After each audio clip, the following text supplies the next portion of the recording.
L'alouette et ses petits avec le maître d'un champ. Ne t'attends qu'à toi seul, c'est un commun proverbe. Voici comme Ésope le mit en crédit.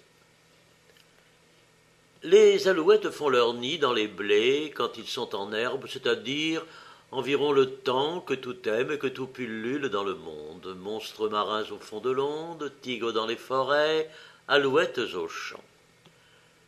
Une pourtant de ces dernières avait laissé passer la moitié d'un printemps sans goûter le plaisir des amours printanières. À toute force, enfin, elle se résolut d'imiter la nature et d'être mère encore. Elle bâtit un nid, pond, couve et fait éclore à la hâte. Le tout alla du mieux qu'il put.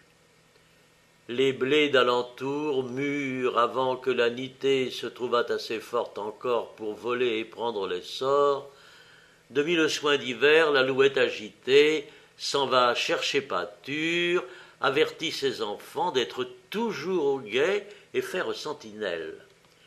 Si le possesseur de ces champs vient avec son fils, comme il viendra, dit-elle, écoutez bien, selon ce qu'il dira, chacun de nous décampera.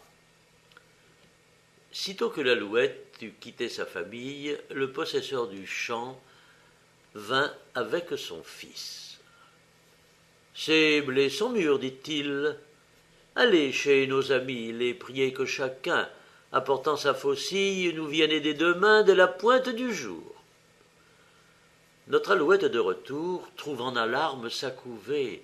L'un commence « Il a dit que l'aurore levée, l'on fit venir demain ses amis pour l'aider. » « S'il n'a dit que cela, repartit l'alouette, rien ne nous presse encore de changer de retraite, mais c'est demain qu'il faut tout de bon écouter.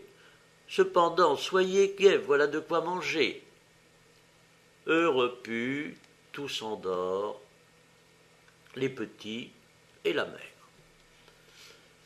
L'aube du jour arrive, et d'amis, point du tout. L'alouette à l'essor, le maître s'en vient faire sa ronde ainsi qu'à l'ordinaire.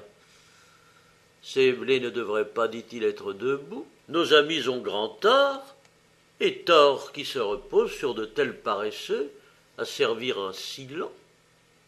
Mon fils, allez chez nos parents les prier de la même chose. L'épouvante est au nid, plus forte que jamais. Il a dit ses parents, mère, c'est à 7 heures. Non, mes enfants, dormez en paix, ne bougeons de notre demeure. L'alouette eut raison, car personne ne vint. Pour la 3e fois, le maître se souvint de visiter ses blés. Notre erreur est extrême, dit-il, de nous attendre à d'autres gens que nous. Il n'est meilleur ami ni parent que soi-même, retenez bien cela, mon fils. Et savez-vous ce qu'il faut faire? Il faut qu'avec notre famille, nous prenions des deux mains chacun une faucille. C'est là notre plus court, et nous achèverons notre moisson quand nous pourrons. Dès lors que ce dessein fut su de l'alouette, c'est ce coup qu'il est bon de partir, mes enfants. Et les petits, en même temps, voletant, se culbutant, délogèrent tous sans trompette.